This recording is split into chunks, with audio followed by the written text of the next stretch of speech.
اس کے بعد اگر حالت طواف میں انسان کا وضو منقطع ہو جائے تو اسے کیا کرنا چاہیے؟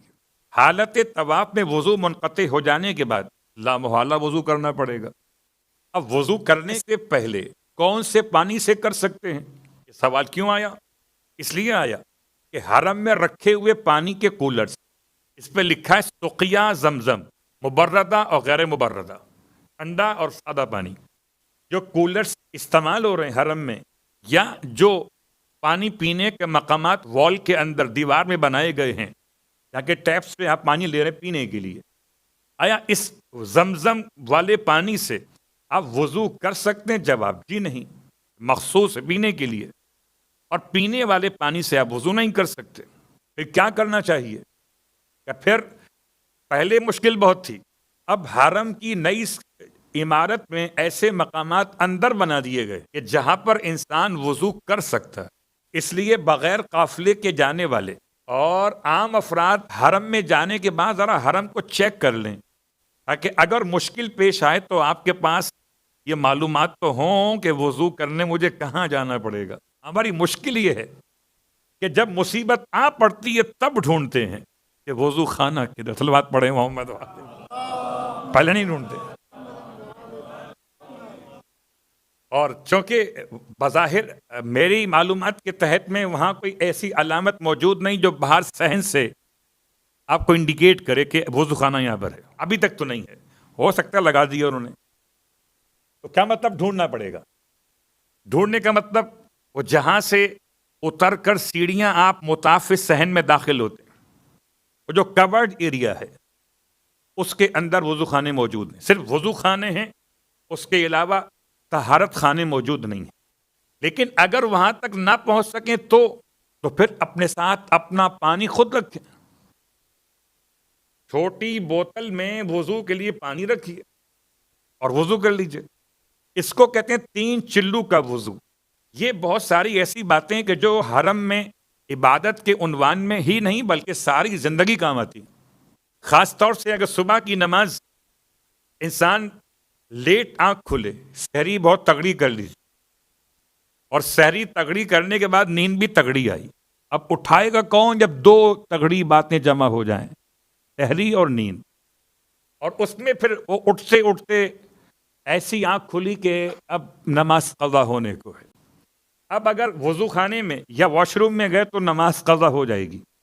اب فیصلہ کرنا کہ تیمم کر کے وضو کرنا ہے یہ آپ کی ذمہ داری ہے، یا مختصر وضو کر کے نماز پڑھنا ہے۔ یاد رکھیے، ہر مومن کی ذمہ داری ہے کہ اس کے بیڈ روم میں یا اس کے کامن روم میں کوئی ایسی ڈراز ہونی چاہیے جس میں تیمم کی پاک مٹی موجود ہو۔ ان کیس آف ایمرجنسی، ہو سکتا ہے سالوں سال ضرورت نہ پڑے، اور ہو سکتا ہے اچانک سے کسی رات کے آخر میں صبح کی نماز کے لیے آپ کو ضرورت پڑ جائے، لہٰذا اگر دستیاب ہوگی تو استعمال ہوگی، اور دستیاب ہی نہیں تو استعمال کیسے ہو؟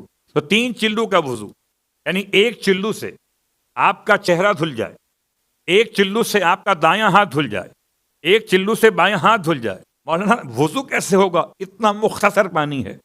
تو پانی بہانا وضو کا حصہ نہیں ہے، پانی پہنچانا وضو کا حصہ ہے۔ بہانا اور ہے، پہنچانا اور ہے۔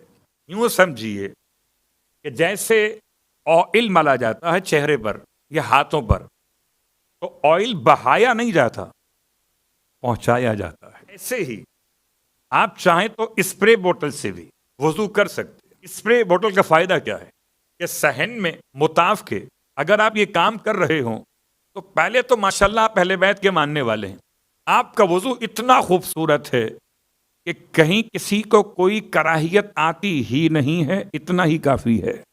اپنے آپ کو دیکھیے، اوروں کو چھوڑ دیجئے کہ آپ کا وضو کیسا ہے۔ آپ کا وضو ایسا ہے کہ کوئی پریشانی کسی کو نہیں ہوتی، اس لیے کہ آپ کے پاؤں نہیں دھوئے جاتے وضو کے اندر، آپ مسا کرتے۔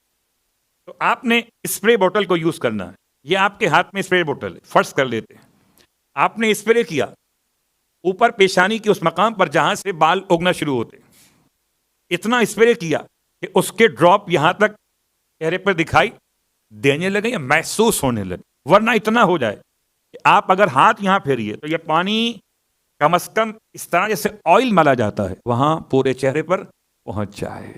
اس کے بعد آپ نے اسپرے بوٹل سے اسپرے کیا اپنے رائٹ ہینڈ پر کونی کے اوپر، اور اتنا اسپرے کیا کہ اوپر سے پانی نیچے کی طرف آپ جب لانا چاہیں اپنے اس ہاتھ کو استعمال کرتے تو پانی کم از کم اتنا آ جائے کہ پانی کا پہنچانا کہا جائے. ایسے ہی پھر الٹے ہاتھ پر سیدھے ہاتھ سے پانی پہنچا دی.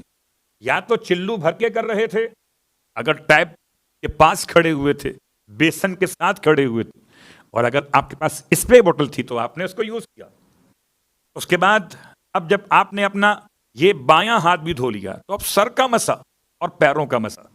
بس اس میں ایک بات خیال کرنا ہے کہ سر کا مسا تو آپ کا اطمینان سے ہو جائے گا، البتہ پیروں کے مسے میں اس بات کا امکان ہے کہ جو آپ نے اپنا اسپرے بوٹل استعمال کی ہے تو اس کی چھینٹیں آپ کے پیر کے اوپر والے حصے پر پہنچ گئی ہوں گی. تو آپ چاہے احرام پہنے ہوئے ہوں یا عام زندگی میں یہ کام کر رہے ہو، اپنے پیر کے اوپر کے حصے کو ڈرائی کر لیجئے.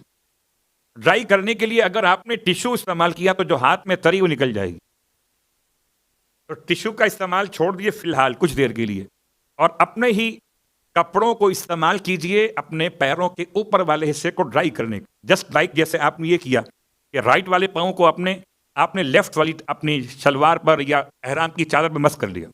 اتنا معمولی مس کرنا ہے کہ اوپر کا جو ڈراپ گرے ہیں وہ ختم ہو جائے، پھر آپ نے مسا کر لینا. اس میں آپ کا ہاتھ یوز نہیں ہوا، اور ہاتھ یوز نہ ہونے کا فائدہ یہ ہوا کہ تری باقی ہے، پھر آپ مسا کر سکتے. اتنا شارٹ وضو اگر آپ نے سیکھ لیا تو بہت کام آئے گا، خاص طور سے مسجد حرام میں طواف کے دوران، خاص طور سے مسجد نبوی میں، ریاض الجنہ میں نمازوں کے پڑھنے کے مسئلے میں، جبکہ باہر نکل کے آج کل واپس آنا ممکن نہیں، کیونکہ سال میں ایک مرتبہ آپ ٹائم لے سکتے ہیں نسک اپلیکیشن پر ریاض الجنہ جانے کی، سال میں ایک مرتبہ، اور اونلی 15 منٹ. اب 15 منٹ میں آپ کو وہ لے جا کے بٹھاتے ہیں 3 پارٹس کے اندر لے جاتے ہیں. اس میں وضو اگر ختم ہو گیا بیٹھنے اٹھنے میں تو جا کے کیا کیجیے گا اندر؟ وہاں تو وضو خانہ بھی نہیں ہو سکتا، تو وہاں کولر کے پاس بیٹھ کر آپ اپنی چھوٹی اسپرے بوٹل سے وضو کیجئے اور اپنی عبادت کو انجوائے کیجئے. اگر یہ مسئلہ معلوم نہ ہو تو خالی بیٹھ کے آ جائیے، ہرا کارپیٹ تو ملے گا مگر جنت کا ہرا ثواب نہیں ملے گا. صلوات پڑھیں محمد والے.